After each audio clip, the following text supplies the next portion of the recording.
Breaking news right now as you wake up at 6 o'clock. In the last 2 hours, we learned about a big train derailment. This is over in Raymond, Minnesota. Yeah, Raymond is about 2 hours west of us here in the Twin Cities. It's in Kandiyohi County, not far from Willmar. You'll also notice Princeburg on the map when we zoom in here. That is where authorities are telling people right now to evacuate to. So these brand new images are circulating on Facebook right now of that fire in Raymond after that derailment. Ashley Lucas posted this about an hour ago. Those flames are huge out there. Those tankers were carrying ethanol and corn syrup. Cece Gaines is on her way to that scene right now. We will talk to her in just a few minutes. She should be almost at that scene or near that scene.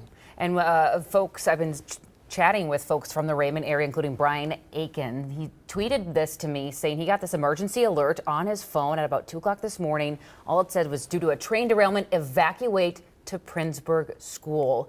He was able to safely get to his parents' house, but again, a very scary situation for the small town of Raymond, but still about 800 people impacted by this.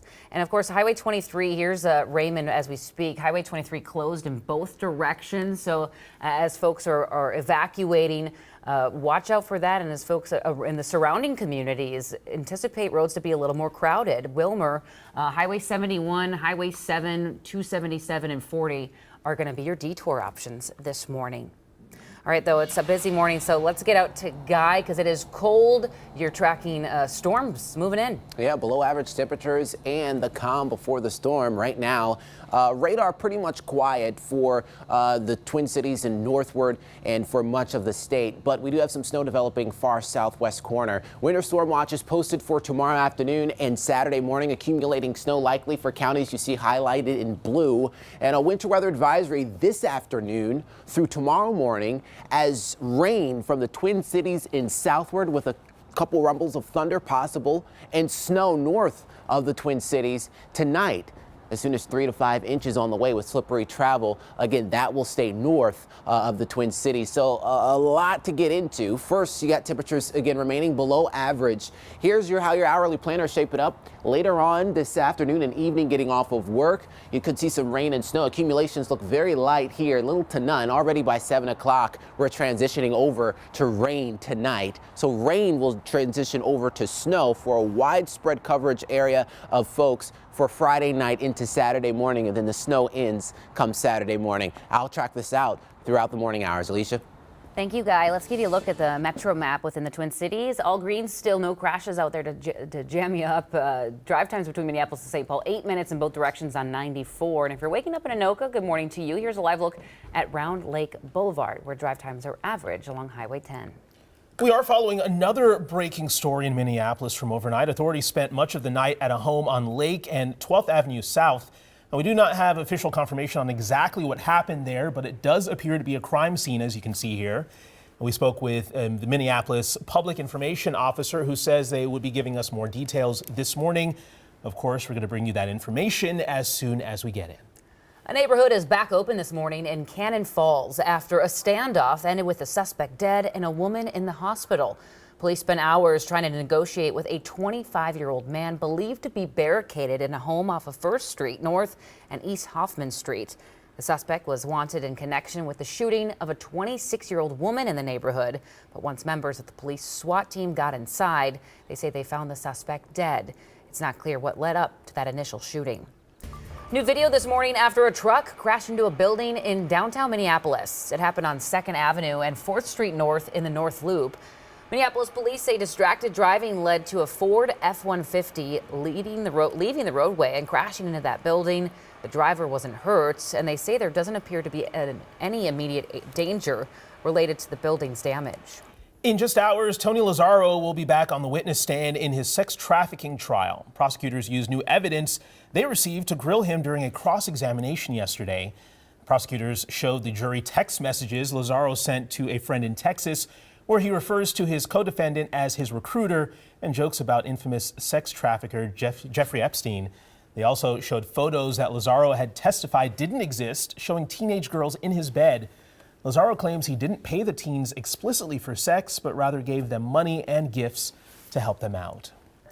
Right now, Muslim leaders are asking Minneapolis to allow the Islamic call to prayer to broadcast 5 times a day versus the current 3. Organizers with CARE Minnesota and Muslim leaders from area mosques testified at City Hall yesterday. Leaders say the change will allow for the call to prayer to be broadcast from loudspeakers for all 5 daily prayers. But the city's current noise ordinance only allows for 3 calls to prayer. Muslim leaders say this latest amendment would be historic. That symbol signifies that not only they're welcome here, but they're also here, that they're part of the fabric of the diversity of the city and our state. So Muslim leaders say they hope after the amendment moves forward, other cities locally and nationwide will follow suit. Looking ahead, President Biden is coming to the Minneapolis area next week. He'll visit on Monday to promote the billions of federal dollars being pumped into U.S. supply chains and Made in America products. Some controversy at the Capitol over Governor Walz's new digs. When the governor's mansion undergoes renovations later this year, Walz and his family will need a different place to stay. We showed you his new place yesterday here on Sunrise. It's a home over on Sunfish Lake for around $17,000 a month. The governor's residence needs major work done that could take over a year. But Republican lawmakers are not happy with the Department of Admin's choice. They say it's overpriced and the people in state government should have tried harder to find a less expensive place. Here's State Rep Paul Novotny of Elk River. Sticker shock, tone deaf, for the Marie Antoinette reference, let them eat cake. I realize that the state statute says that the governor needs to have a place that they can hold official receptions, but nowhere does it say that they have to be able to hold massive receptions. There's a team of folks that put together what needs to be done on that. I trust the folks that make these decisions around what it takes to operate the governor's residence, do the job of governor. Of all the things I'm dealing with, whether it's the equity issues or this, whatever, I'm pretty agnostic where I lay my head. I certainly welcome, if the legislature's job is oversight, go do it. The Department of Administration says proximity and the ability to provide security were big factors in this house hunt.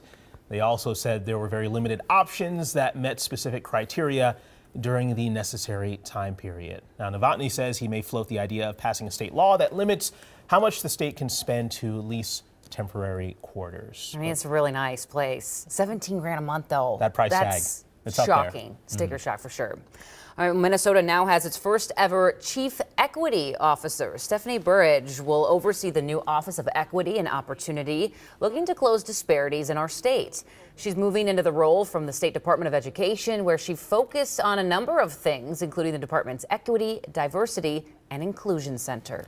This morning, food service workers in Hastings are returning to work, ending a 6-week strike. The workers' union met with the school board last night to approve the food service agreement and strike settlement agreement.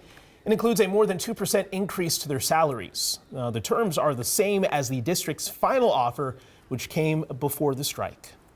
22,000 sandbags later, and Stillwater is ready for the rising St. Croix River. The city says that with the sandbagging now complete, their spring flooding preps are finished for now. Parking lots and walkways along the St. Croix River are also closed as a precaution. The river is expected to crest sometime next month. Well, it is opening day for Major League Baseball. In just a few hours, the Twins will take on the Royals down in Kansas City. For over a month, the Twins have been preparing in spring training, and yesterday they got their last weeks in, trying to make sure they're on their game for today. Newcomer Pablo Lopez will make his Twins' regular season debut on the mound. The first pitch here set for 3:10. And a week from today, Twins fans, we get to see them in action right here at Target Field for that home opener.